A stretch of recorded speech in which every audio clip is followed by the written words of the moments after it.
Olá, meus irmãos e minhas irmãs, novamente aqui, nesta manhã maravilhosa, trazer uma mensagem para vocês, mensagem maravilhosa, né? Mensagem do Evangelho Eterno de Jesus Cristo. Queria falar para vocês de algo maravilhoso, as ordenanças do templo. As ordenanças do templo, elas abençoam nossas vidas imensamente. São bênçãos maravilhosas derramadas sobre aqueles membros que vão ao templo e fazem as ordenanças sagradas pelos entes queridos que já partiram dessa vida. Então, o templo nos traz uma bênção maravilhosa, não só para nós, mas também para os nossos entes queridos que partiram dessa vida sem conhecer o Evangelho, sem ter a oportunidade de fazer essas ordenanças próprias por eles mesmos. Então é maravilhoso. Então, há 200 anos atrás, quando o profeta restaurou o Evangelho, né, o Senhor ordenou que ele construísse templos para que essas ordenanças fossem feitas em favor dos nossos entes queridos que partiram dessa vida sem conhecer o Evangelho, sem ter a oportunidade de participar dessas ordenanças. Então, quando ele começou a construir o templo de Navu, né, e o Senhor foi dando instruções, né, revelação para o profeta como seria a construção desse templo. E lá em Doutrina e Convênio 124, no versículo 29, fala assim, né? Naquele tempo não existia o templo ainda, nem as ordenanças que poderia ser feita para salvar nossos entes queridos, né? Que já tinham partido dessa vida. No 29 ele fala assim: porque não existe na terra uma fonte batismal onde eles, os meus santos, possam ser batizados pelos que estão mortos. Então, as ordenanças feitas pelos mortos é maravilhoso, né? Traz as mesmas bênçãos que recai sobre nós. O Senhor queria que fosse feita pelos nossos entes queridos que já partiram. Então, era preciso que fosse construído templos para que sejam feitas essas ordenanças e fontes batismais para que essas ordenanças fossem feitas pelos nossos entes queridos. Vamos lá para a Doutrina e Convênio 138, que fala mais a respeito dessas coisas, né? Fala também da visão que o profeta Joseph F. Smith teve sobre o mundo dos espíritos, né? Quando eles aguardavam pela redenção, né? Naquela época em que o Salvador foi crucificado e ressuscitado, um período de 3 dias, que o Salvador, entre a morte e a ressurreição, foi ao mundo dos espíritos pregar aos espíritos que estavam em prisão, né? E aqui em Doutrina e Convênio 138, a partir do versículo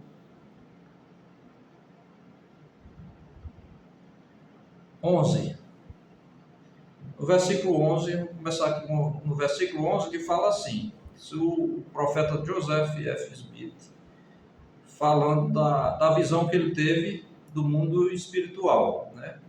Enquanto refletia sobre essas coisas que estão escritas, os olhos do meu entendimento foram abertos, e o Espírito do Senhor repousou sobre mim, e vi as hostes dos mortos, tanto pequenos como grandes. E achava-se reunido em um só lugar um grupo incontável dos espíritos dos justos que foram fiéis no testemunho de Jesus enquanto viveram na mortalidade, e que ofereceram sacrifício à semelhança do grande sacrifício do Filho de Deus e sofreram tribulações em nome de seu Redentor. Todos esses haviam partido da vida mortal com a firme esperança de uma gloriosa ressurreição por meio da graça de Deus, o Pai, e seu Filho unigênito, Jesus Cristo. E vi que estavam cheios de júbilo e alegria e regozijavam-se juntos, porque se aproximava o dia de sua libertação. E estavam reunidos aguardando a chegada do Filho de Deus ao mundo dos espíritos, para declarar sua redenção das ligaduras da morte. Seu pó adormecido seria restaurado em sua perfeita forma, cada osso a seu osso e os tendões a carne sobre eles, o espírito e o corpo reunido para nunca mais se separarem, a fim de receberem a plenitude da alegria. E enquanto esta vasta multidão esperava e conversava regozijando-se pela hora de sua libertação das cadeias da morte, o Filho de Deus apareceu anunciando a liberdade aos cativos que tinham sido fiéis. E ali pregou-lhes o Evangelho eterno, a doutrina da ressurreição e a redenção do gênero humano, da queda e dos pecados individuais, desde que houvessem arrependimento. Aos iníquos, porém, não se dirigiu, e entre os ímpios e os impenitentes que se corromperam enquanto estavam na carne, a sua voz não se fez ouvir. Nem os rebeldes que rejeitaram o testemunho e as advertências dos profetas antigos, contemplaram sua presença ou olharam sua face. E onde estavam esses, reinava escuridão, mas entre os justos havia paz. Maravilhoso.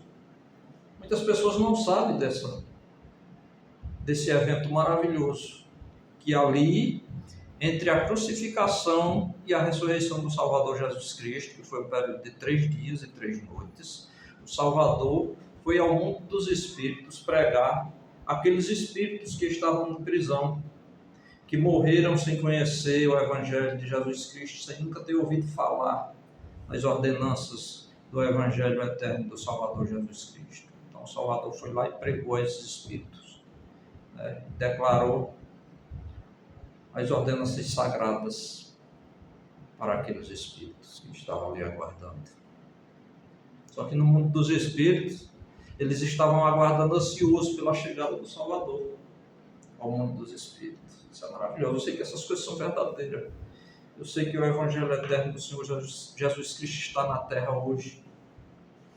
E tanto aqui na terra como no mundo espiritual, o Evangelho está sendo pregado e as ordenanças de salvação está sendo concluída, né?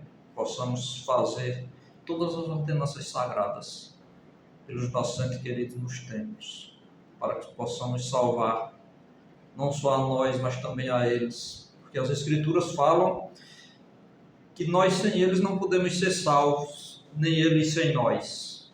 Então, que possamos fazer as ordenanças sagradas pelos nossos entes queridos nos tempos. Eu sei que tudo isso é verdadeiro, eu sei que a volta do Salvador está muito próximo, está às portas, né? A obra do Senhor está sendo acelerada cada dia mais, e isso é uma declaração, é uma afirmação que a volta do Salvador está muito próxima, né? A igreja está preparando seus membros para a segunda vinda do Salvador Jesus Cristo. Se nós não estivermos preparados, não podemos suportar a presença e a glória do Salvador Jesus Cristo. Definharemos. Nenhuma carne, se não estiver preparada, nenhum filho de Deus que esteja preparado, não vai suportar a vinda e a presença do Salvador Jesus Cristo. Porque nenhuma carne sobrevive na presença do Salvador Jesus Cristo e viver sem estar preparado. Então, possamos estar preparados. E eu presto meu testemunho que essas coisas são verdadeiras. E deixo essas coisas com vocês em nome de Jesus Cristo. Amém. Fique com meu amor e até o próximo vídeo.